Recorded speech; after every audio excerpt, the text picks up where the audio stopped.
Sasampahan na ng kaso yung isang negosyanteng Chinoy kaugnay sa mga peking gamot at vitamins mula sa China na nakita sa kanyang bodega sa Divisoria, lungsod ng Maynila kahapon.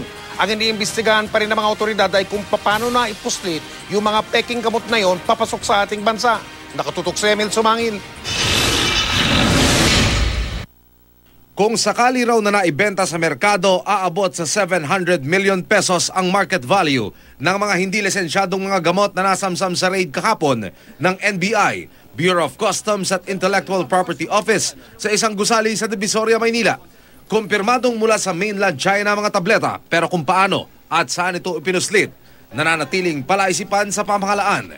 Ito ay sisirain by destruction para masiguro natin na hindi ito makapinsala. Nakapanghihikayat ang disenyo ng packaging at ang mababang presyo, pero ang posibleng maging epekto sa iinom nito hindi garantisado.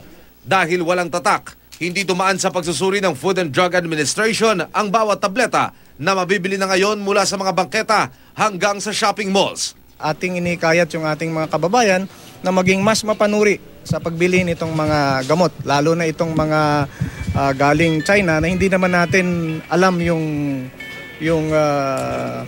yung label, no, na nakapaloob dyan.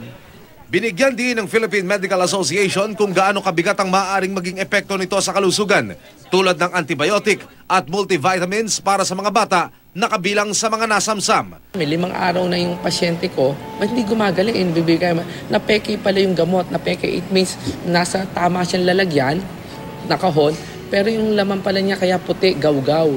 Ang tabletang ito para sa mga lalaking naghahangad mapasigla ang kanilang gana sa pakikipagtalik at solusyon daw sa erectile dysfunction, kalokohan para sa Philippine Medical Association. Kung may erectile dysfunction siya, ay dapat magpakonsulta sa urologist. Okay. Yung urologist, ayun ang magbibigay ng tamang gamot. Kasi baka mamaya masobrahan yan, mas pangit. Ano mangyayari ito? Hindi natin alam. Kakasuhan na ang negosyanteng Chinoy na nag-ooperate ang bodega. Iisa-isahin daw ng pamahalaan na buwagin ang mga distributor at mga tindahan ng mga gamot na bawal ibenta sa merkado dahil hindi naman aprobado ng FDA. Pero hindi naman daw ito kayang agad may sa katuparan, kaya sa ngayon, dapat munang makinig ang publiko. Huwag tangkilikin ang counterfeit Chinese products na nagsasabing ikaw ay popogit gaganda, papuputiin, papapayatin, palalakasin at kung ano-ano pa para hindi pagsisihan ang maling produktong kinahumalingan. Emil Sumangil, Nakatutok, 24 Oras.